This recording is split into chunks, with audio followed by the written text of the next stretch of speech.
Order. What is your word?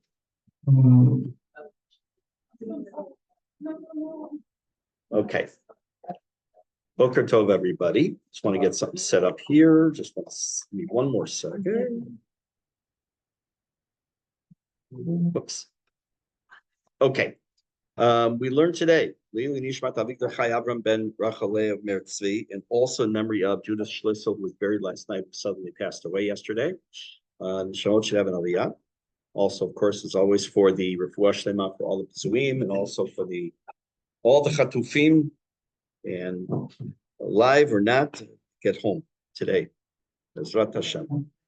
I hope that you had a good, easy Tisha B'Av. It was a little bit more difficult than usual, not from the fasting perspective. I think for many people it was difficult. The proximity to, since it still seems like it's just a day or two after October 7th.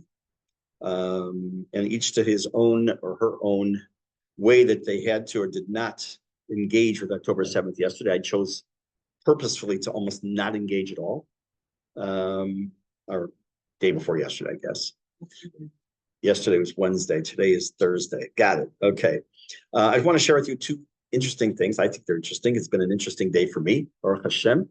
Number one, there's a website called Genie. Some of you, I'm sure, are aware of it. It's a Jewish genealogical website. And I joined it like the free program a long time ago. But then I decided I wanted to pay the whole subscription for a year, whatever it was, a few dollars. And it gives you more information. So now I get these reminders of birthdays and all. Okay, fine. Then I got this name. Sounded familiar. So I went and looked. How is she related? Okay, she's related like this. Fine. Then I looked up the chart.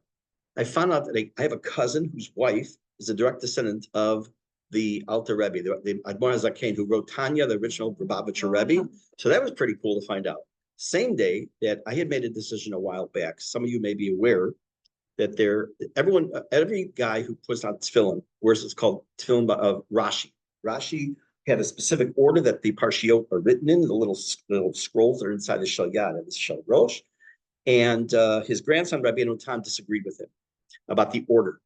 And so there's a custom among, not so much among Ashkenazim, but a lot of Sfaradim. I don't know the percentage, I'm guessing more than half, put on either both at the same time, two small sets, or one, Rashi, where you make the bracha, then at some point later in davening, you switch and you put on the second one. So today, I started putting on Rabbi Tam tefillin. Should be for zechut for all the tzarot in Am Yisrael, whatever that means, for my little piece. But it's been a nice day. So I want to kind of ride that wave of ruchaniyut. You can, yes, absolutely. Let's say I own both now. And how the Hashem runs this world is unbelievable. It's unbelievable. I went to the Rav, and he deserves this credit. I davened up the hill at Mishkan Shoshana, and Rabbi Yitzchak Mizrahi is the Rav. And I went to him a few months ago to tell him I'm interested in buying, and he has to hit because he could keep his eyes open. I said, I don't need a brand new pair. I get a used pair. It's okay. It's fine. And he said, how much do you want to spend? So I told him, I gave him a number. Okay, fine. And in months, we didn't talk about it. And he came to me a few weeks ago. He said he made a decision because I asked him this, that he wanted to switch to get to maybe get the two small pair instead of wearing one after the other. He was not inspired, but he felt he wanted to make a change. And he said, I'm going to give you my tefillin, my Rabbeinu Tam tefillin. So I didn't just take them. I knew he had them checked and had the ritzuot, the straps put on, so I paid for that at least. He wouldn't take one, but he did eventually. So that was very nice. So Hashem runs this world is unbelievable. Let's get into Pirke Avot. Okay, so we are in the middle of a Mishnah that had to do with the topic of Heve mitchamem keneged uran shel chachamim. So again, it could be, it's chapter 2 for sure. It could be Mishnah 10, 11, 12, 13, depends on your printing. It's the Mishnah starts off with Hemabu Shlosha Dvarim. And it may not start that way, it depends on your printing again. I'm really, it's number, okay, so in your printing, it's number 15. In the art scroll, it's Mishnah 15. Okay. So I'm in the middle of that one. It says, and we touched on it last week, that you should warm yourself near the fire or the light. You got it? It's in the middle. I'm sorry. It's okay. I didn't bring all my stuff. So I was just thinking gonna get the comment. Okay. It was great that I did. Baruch Hashem. So I come. It's okay. It's fine. It's all good. It's all good. So it says that you should warm yourself by the light of the fire of the Chachamim. So what does that really mean? And it gives us a few additional statements after that. We can do one at a time. There's a couple of possibilities. The warmth of the Talmid Chacham can be keep shuto, exactly what it means. That many times you'll find Talmid, not often and not a lot, but you'll find some Talmidei Chachamim who are very warm and embracing and very kind and loving, and it's just you want to be with them. You want to be with someone like that. The other possibility is that it's specifically it says lahitchamem means to warm yourself to counteract the coldness. What's the coldness? The coldness is avot. Person's desires for things that we all have desires. And when some of them, and all of them are well placed, we need these desires. We have to have an appetite for food and other things. But at some point, it becomes too much. So the ta'avot, or as they say in Yiddish, the taivas of a person, take over. And by being in the proximity of a Talmid Chacham, it should warm those. Now, usually you see the opposite. You see the heat of a ta'ava, right? You want to cool it down. This is the exact opposite perspective. We saw, for example, by Lot and Avraham. Avraham gives food to the Malachim. What happens as a result? Lot observes what happened, how Avraham treated these strangers. He's influenced by that, and his zechut, how he acts when he's in Sodom, and his zechut, of course, we know that he is saved. His wife, unfortunately, is still standing there somewhere. It's funny, I do know a number of tour guides who've told me that every time they go down the area of Sodom by the Dead Sea, down that area, all the group says, okay, where is Lot's wife? Right? So they always make one up because who knows? You don't know where she is. But the idea is the idea of being, you want to be positively influenced. You want to have an influence brought to you. You want to go out of your way, almost in a sense, to hang out. It's a bad word, but hang out with the Talmidei Chachamim because something will rub off on you. That's one way. Or another possibility is you want to be with the Talmid Chacham, but you also, it says mitchamem kineged. Let's say, I don't know if any of you have ever sat near a campfire or a fireplace, but you don't, let's say this is right here's the fire. You don't sit right here. I mean, if you do, you're foolish and you're going to get burned, literally, right? So you sit at a distance where you feel the warmth. The idea being that you don't come too close to Talmid Chacham. We're not just talking about someone who has some knowledge of Torah. We're talking to someone who's a top tier person. And you want to keep a little bit of distance, but why? Why wouldn't you want to get as close as possible? So say again, respect, kavod, distance, this idea of that there has to be a line. I'm going to tell you a very short story. I have a couple of short stories today. This idea of distance. Number one is I learned in Yeshivat Shalavim many years ago with Yochevet's brother, Elvis Shalom, as well. And our Rosh Yeshiva was Rav Meir Schlesinger, Shlita. He had a profound impact in my life. The yeshiva in general did, but especially he did, back in the 70s. And he would come once a year to Chicago to recruit students. Now they don't have to do any recruiting. I mean, it's many of the yeshiva, just by their reputation alone, just, it's amazing. In any case, so Rav Meir, as he likes to be called, Rav Meir came to Chicago to recruit. Now, if you're from Chicago, you don't say yeshiva, you say yeshiva. Why? I don't know. It's always how it's been. So I was learning yeshiva in Skokie for smicha, and he came in to the yeshiva, and I saw him, and I came running over to him, and I gave him a big hug. And as I'm giving it a hug, so guys, you very often you'll see go like this, right at the guy's back, right? So I gave him a nice pat like that. He steps back. He says, "Hug is okay, but not that." Like, it wasn't for him because he's not that kind of person. It wasn't because he's trying to say I'm so important, but he's trying to get me to understand a little bit, that's for your buddy. That's not for your Rosh Hashiva. And he was right. Think about it, it's 40 plus years ago, 45 years ago, right? Another story happened with him, also a different year. I was also in Yeshiva, he came, and I was walking with someone out of the Beit Midrash They were carrying a Sefer Torah to another Beit Midrash, and I was walking behind the Sefer Torah just to accompany it, and he happened to walk in at that moment, and I left to go say hello to him. He said, no. You must Sefer Torah first. Go first to the Sefer Torah. He understood that was his. So I'm telling you both sides. He understood the kavod of what the Rosh Hashiva is, and he wanted me to understand that, not so much for him, but in general, but also understand that what supersedes that is the kavod of Torah, and that's why I think he's just such an amazing individual. So, there's another issue. Yeah. Stop talking to God and Greek. Yes. So Abraham, okay, so if you read the Psukim, there's an interesting, what he's just asking is, didn't Abraham leave God's presence to go greet these angels, which he didn't know were angels at the time? So it says over there, it's an interesting series of Psukim. It says like this, and this is very much on point, which I want to talk about. It says he lifts up his eyes and he sees three anashim, three people.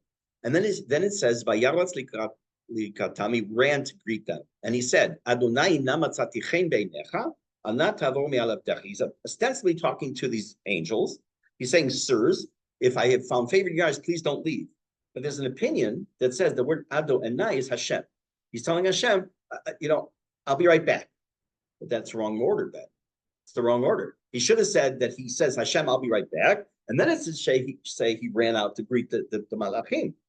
So the point being that Abraham's body, his neshama, was on autopilot, but meant to do the service of Hashem, even when he's in Hashem's presence, who came to visit him when he was sick. That superseded being with, from there we learn, Gedola hakpalat kabbalat pnei hashchina yoter me sari. Gedola haknasat orchim yoter me kabbalat pnei hashchina. Greater to do the mitzvah of haknasat orchim, bringing people into your home, than even greeting the Shekhinah, the divine presence. You learn that from that pasuk.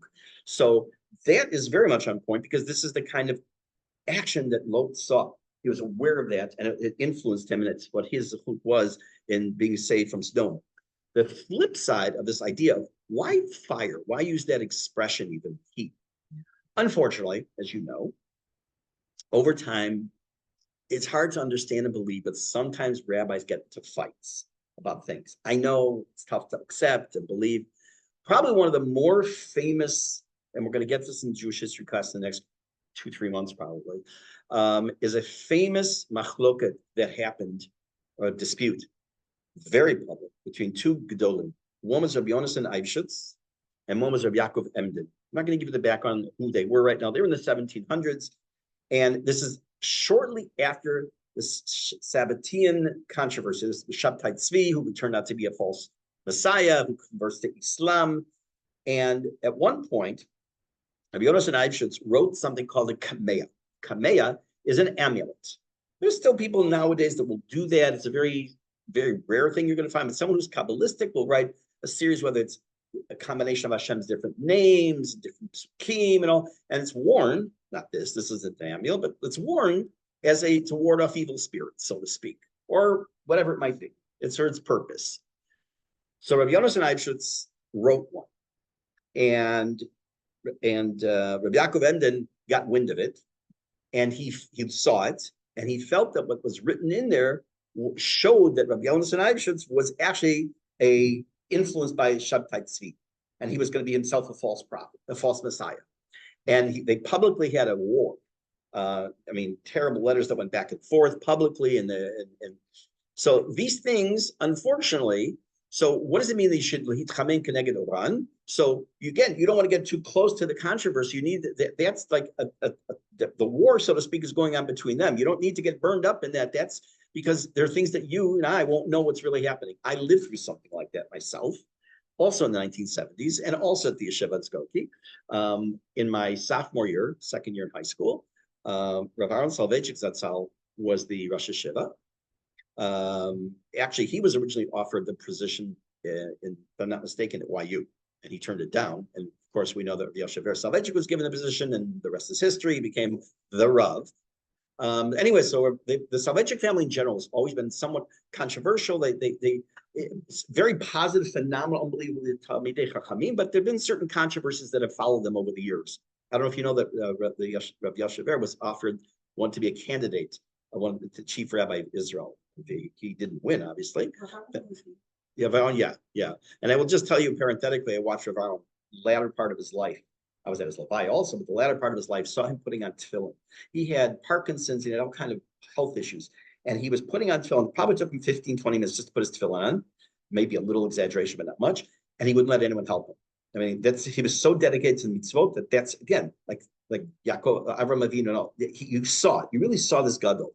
Unfortunately, there was a huge controversy in the yeshiva, where basically he was thrown out of the yeshiva. And he refused to leave, and he set up shop on the front lawn, and there were newspaper articles, and I got a telegram. All of you here know what that is. I have to explain this to kids when I see you tell the story. I got a telegram from the president of the yeshiva that said, do not come to school on the first day, opening delayed. He couldn't start because of the controversy. And it was in the paper. It was such a chilash on the whole, both sides. It was terrible, terrible. He ended up opening up his own yeshiva. It was called Brisk. What a shock. And he had a couple of friends that ended up learning there. But for anyone who's my generation, there were a couple of people. There was Rav Hershler, that's all.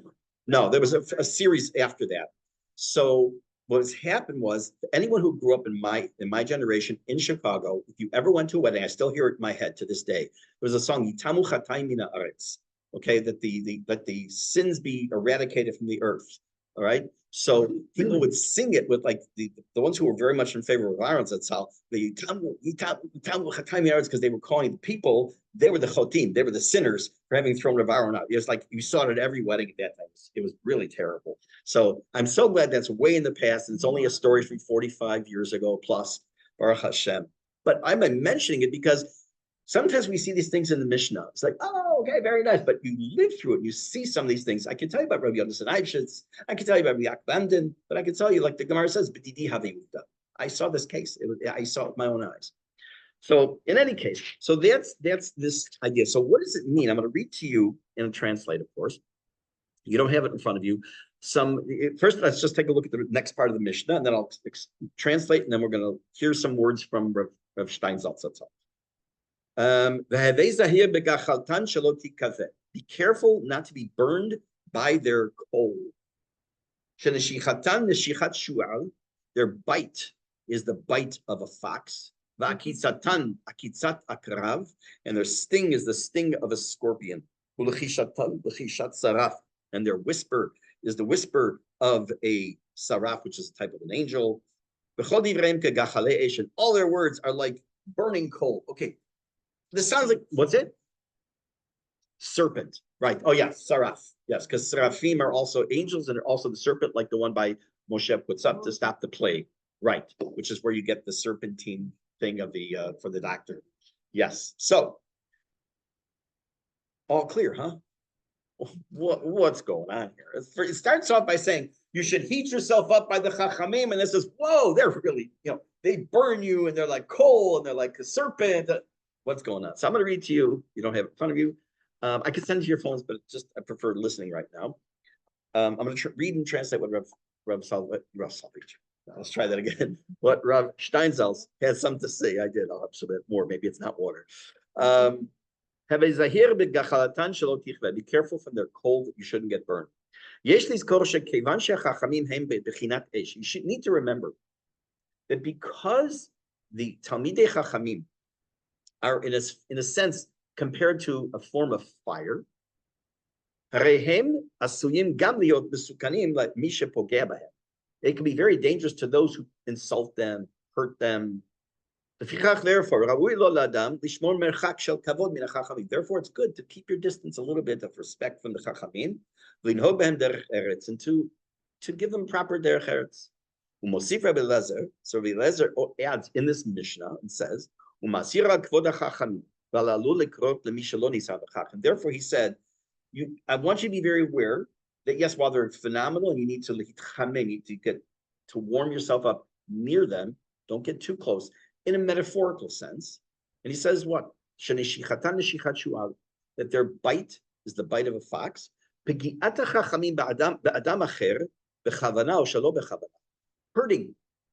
chachamim by someone who hurts a chacham, whether on purpose or not. It's like the bite of a fox. Even though it may not be felt at first so much, it gets worse with time. meaning that the pidiyah itself, it may seem insignificant, but when you do something small to a chacham, it could really get magnified. Now, what does that mean? I'll give you an example of. I've used this example before when it comes to the idea that we just said that Moshe Rabbeinu was told he's not going to go into the land of Israel, right? Short time ago, he hit the rock, didn't speak to it, he hit it, blah, blah, blah, blah. We all know the story. It's not fair, it's not fair, it's not fair. And Rashi and many other people say, Hashem judges a tzaddik kechuta se'ara. That when Hashem judges a tzaddik, it's like by a hair's breadth.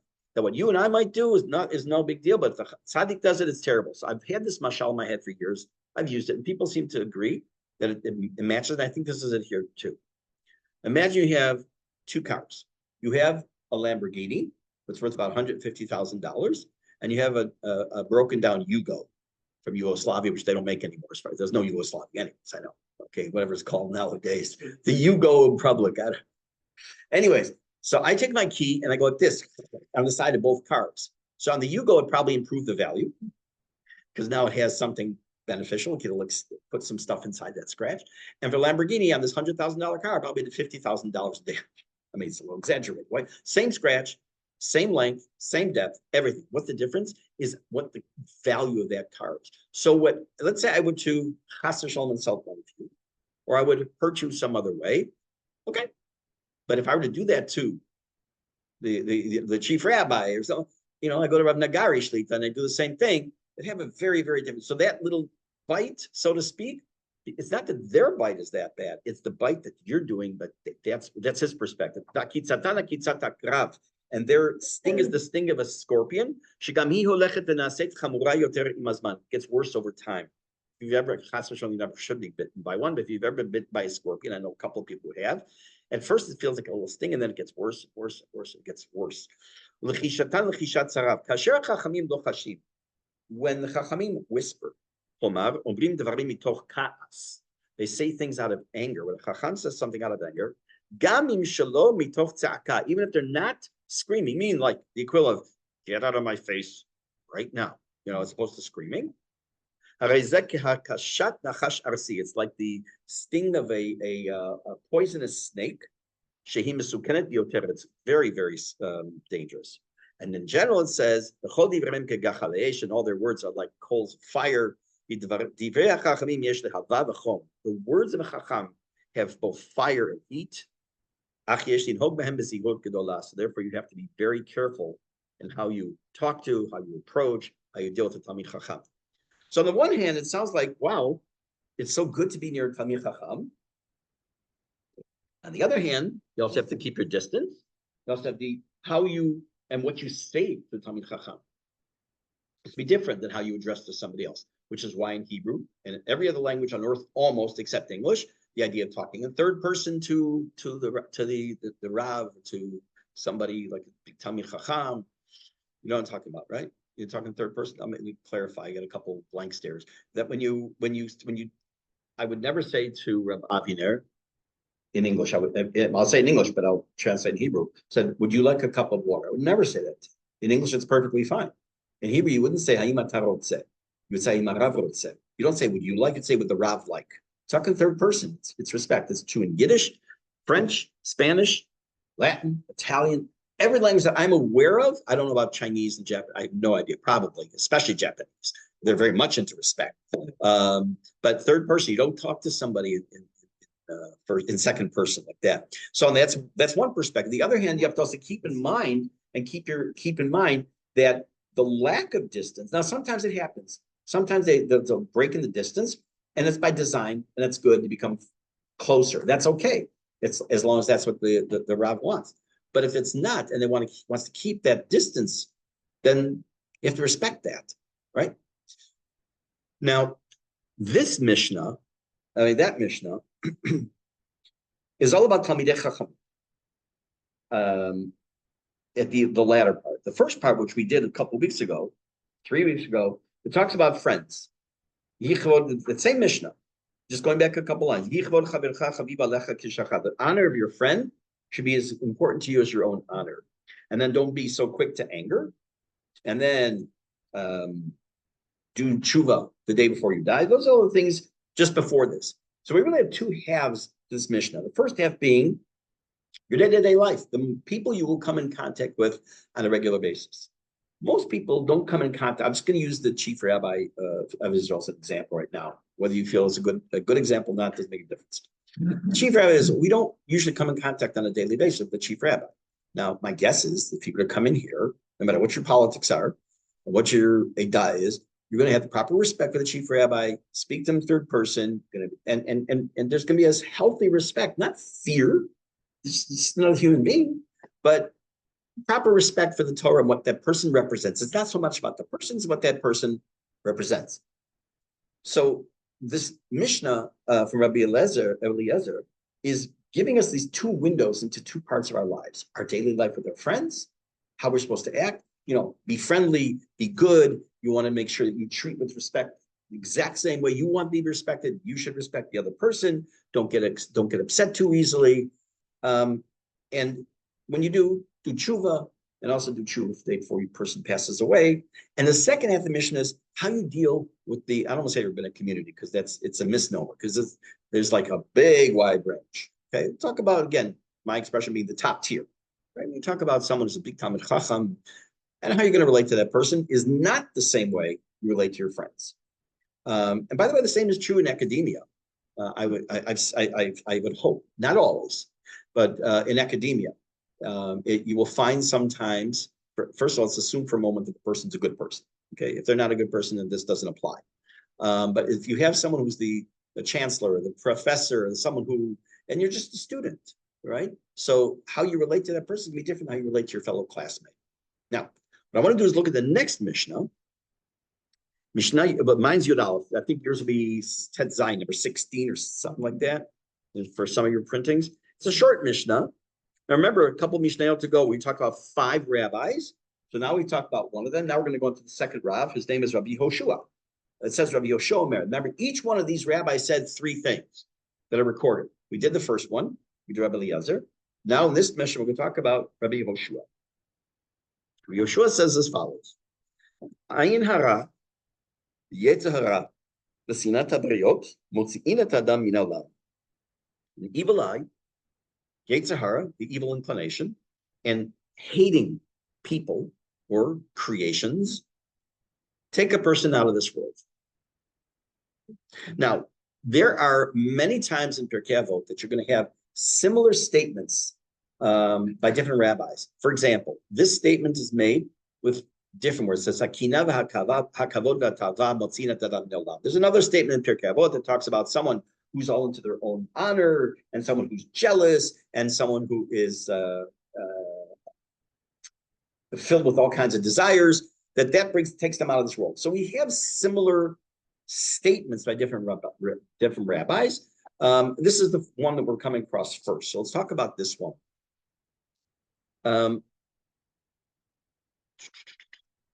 See something here. Okay. So I'm going to just give you on the Ayin Hara statement first 4 possible opinions. What does this mean? Okay. We all know that the general idea, what is Ayin Hara? Ayin Hara means the evil eye.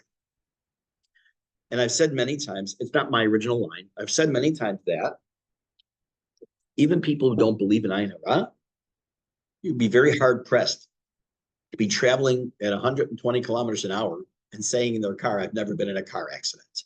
Even people who don't believe in it. There's just something about getting those words out in the world, right? So it's just words, right? So we know that the word dibur, speech, has the word davar, dalet bet resh, same shorish, because our words do create things. That's abracadabra, abracadabra. I've said this before, I think, in here, right? That the idea of abracadabra comes abracadabra. It will be as I say. So our words have power. And again, that's one of the things that distinguishes us from the animal kingdom and anything else that lives, is our power of speech. But let's just talk about these 3 or 4 different opinions. What does this mean, Ayin Hara? So Avot de Rabbi Natan, which I mentioned to you before, is Rabbi Natan took Pirke Avot, the Mishnayot, and they're longer. There's more information in each one of the Mishnayot. And it says like this: Lo yikaneh adam belimudo shel chavero. What does he say is the Ayin Hara that we're talking about this Mishnah? that let's say, for example, I go to someone's house, they're making a siyum on the Rambam, or they're making a siyum on Masechet Makot, or they just finished Shasi Mishnah, whatever it might be. I say, dang, I'm really jealous of that. Now, by being jealous of that, there's actually an okay part. There's something called kinat sofrim. Kinat sofrim means being jealous of the writers, the counters. There's different meanings to it, but it means you're allowed to be a little bit jealous when you go to something and person makes a siyum or finishes a big whatever gemara, whatever it might be, because it's supposed for one reason only. If it'll inspire you, if it'll inspire you, then you're allowed to be a little bit jealous. But we're not talking about that. We're talking about someone. I don't know someone personal like this, but we know of people like this that they know the whole Shas by heart, the whole Gemara by heart. They know Talmud by heart. They know Shulchan Aruch by heart. And this morning, someone sent me a little clip of something from Rabbi Ovadia Yosef Zatzal, and he was talking about a topic. He's not looking at anything except the people. It's a 4-minute video where he's looking like this, not at any paper. He must have quoted 25 different sources on what he was talking about without even, he had photographic memory and all that. I don't know if you know the story that when he was young, he grew up poor and he had no sar in his home. So he went to the local bookstore and would ask for permission to take a sefer up the shelf and sit in the back and learn and put it back. And he went 1, 2, 3. He just like everything he read was in his brain. It was instant. Like to have such a brain, it's beautiful. Yes, I'm jealous of that, which is okay. I'll never get there. But so Avot Rabbi Natan says to be jealous of someone's learning, but with absolutely no matara, no goal. Like I'm just jealous. Oh man, the guy just learned so much. I'm so jealous. If it doesn't inspire you, it's a form of an ayin hara on that person. And we're going to talk about that in a minute. Or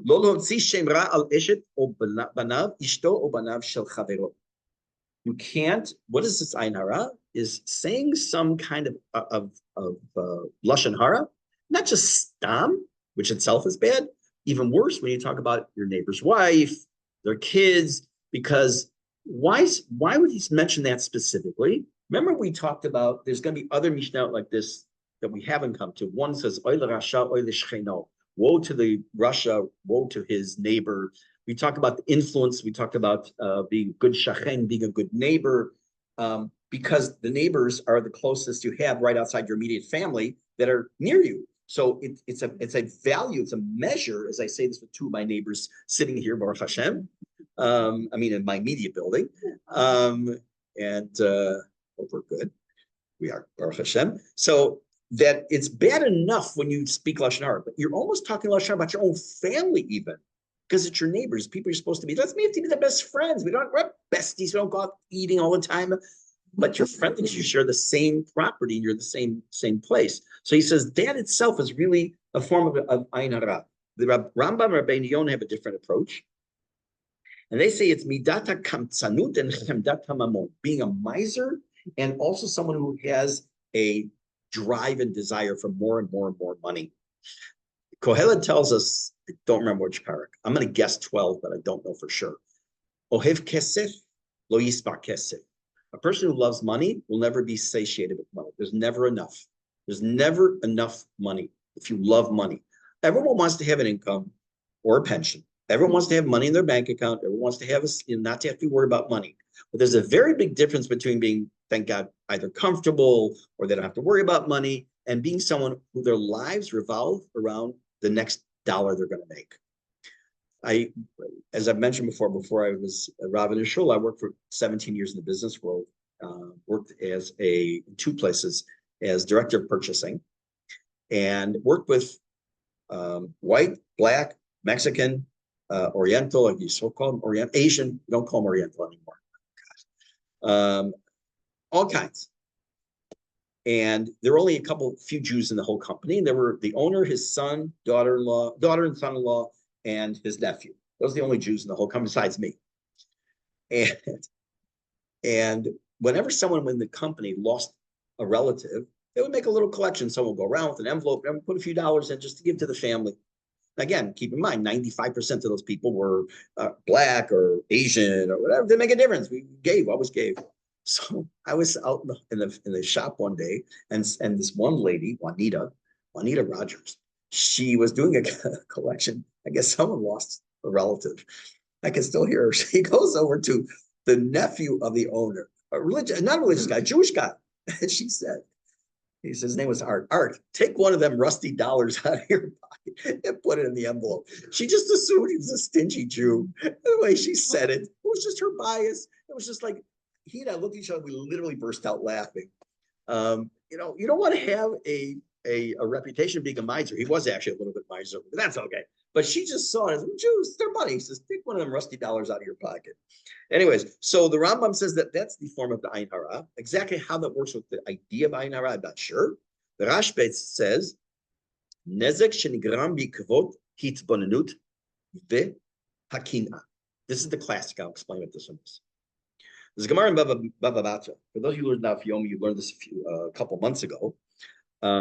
That it says a person is, I gave a whole shiur on this a few years ago.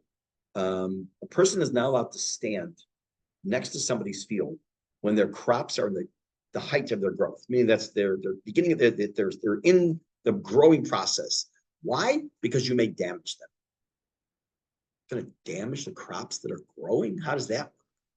So it says that the power of the eye can cause the damage, that they'll stop growing. Now, we all know this idea that someone says, oh, how many children you have? Also, the I have, blah, blah, blah, blah. Or they won't say a number. This idea is so ingrained in us, this idea of the Ayin Hara, not Ayin Hara. Remember, Ayin, everything you have two of is in the Keva, it's feminine. So it should be Ayin Hara, which means the eye that is evil. It's not the eye that's evil. It's the eye that causes evil or sees evil, right? The other perspective, of course, is that you see everything. It's bad. It's the guy that I use 100 times. The green grass, it's perfect, except the one blade of grass that's brown. That's all he sees. So that's having a very bad perspective on life. That's another form of Ayin Hara. But the classic example is what he's talking about. The Rashbetz talks about is causing damage with your eyes and giving someone an Ayin Hara. So there are many things that ward off the Ayin Hara. We know that the chamsa, or if you go, you'll see a lot of times in shuls, in many places, we have a couple in our home, blue. I don't remember why blue.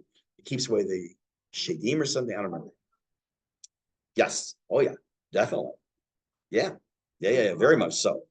A lot of blue. Yeah. Especially if you go to the tzfat. So a lot of the chamsa, why is it called chamsa? Chamsa is Arabic or Aramaic, actually, for five, because you have the 5 fingers. So if I ever send you a message and I say at the end, I have like emojis, 3 hands, like that, it's meaning chamsa. Right? To go, this is how you do it.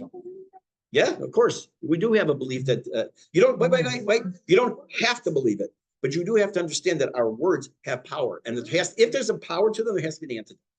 Okay, so I personally do believe it. By the way, it says in the not halacha, but it says in the Sfarim, a person who doesn't believe in the Ayin Hara stuff, the Ayin Hara won't hurt them, which is pretty interesting. So if you don't believe in the idea at all, I'm not talking about you. A person doesn't believe in it at all, then it doesn't have any power over you in theory. Okay, but no, that's a different thing. I don't bring red bendel because I think that's Avot Zarah.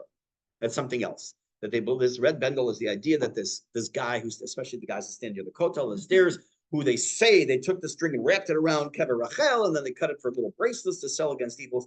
I think that's what's called Darkei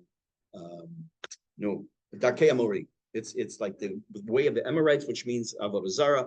But first, he probably went to the store and bought some red thread and made his own little thing.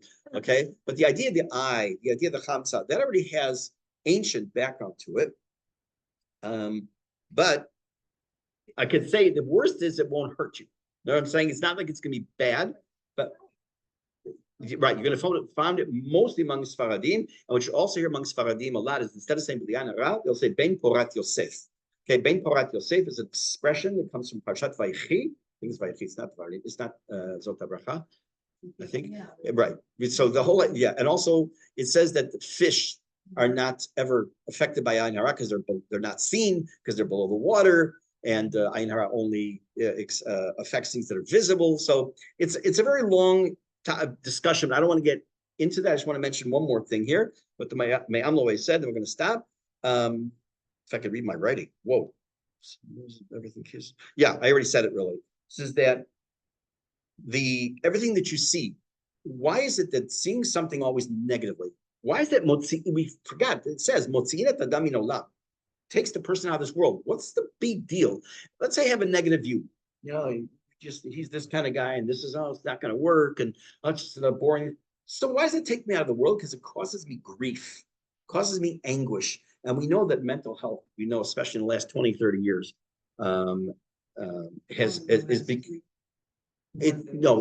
especially if you're in 4 days, but I'm talking the last many years as far as our mental health in halacha, in our lives, that it affects us physically when we have a spiritual or a mental health crisis. Just, I'm going to mention this. I mentioned that. I'm going to mention one last thing, which is, I think, personally very special. I've mentioned, I've quoted Rav Yoni Rosenzweig here and other places many times. He wrote a sefer called Nafshi B'She'elati, which is a groundbreaking sefer that he wrote with a doctor. He wrote in Hebrew. It's about to come out in English. I mentioned it a couple of weeks ago in here, actually, of mental health and halakha. And what defines, what's the halachic definition of mental health issues, how they apply on Yom Kippur and Shabbat and Rosh Hashanah and fast days. Fantastic, fantastic, fantastic. They just announced they're giving a course for rabbis. It's 50 hours over a period of 3 months, starting in November, Bezrat Hashem, mostly in person, some on Zoom, where you get trained, like deep dive on all these topics, which I'm so excited. I signed up for it the day I got the information. It'll keep me off the streets for sure for 50 hours at least. You get some certification and so because I do, unfortunately or unfortunately, it depends on your perspective, get quite a bit of questions that have to do with that are mental health related questions. And I've used a sefer, I've talked to him, but this will give amazing tools, thank God.